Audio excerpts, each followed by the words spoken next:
Lubbuu shufeerran keenyaa du'arraa nuuf baraara. Itti yaadee yaadda'ee aannan dadhabe baruu gochi jabaan akkanaa maalumaaf ta'e garuu gadda nutti ta'eera seerri nuuf hafalamu. Shufeeronni Harargee gaafa akkas qalamu sodaa nutti uumeera imalaaf baanee galuun gaafa gurra nu bu'u shufeerran nagaa qaluun.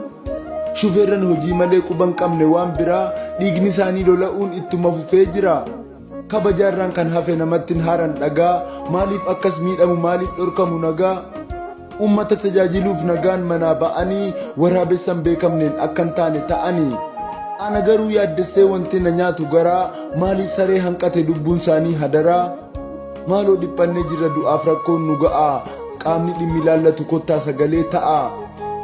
Kun nu hunda laallata kana beekaa yaa sabaa rakkoon Harargee jiru dafee furamuu qaba. Hammuma dandeessaniin nuuf ta'aatii araaraa lubbuu shufeerran keenyaa du'arraa nuuf baraara.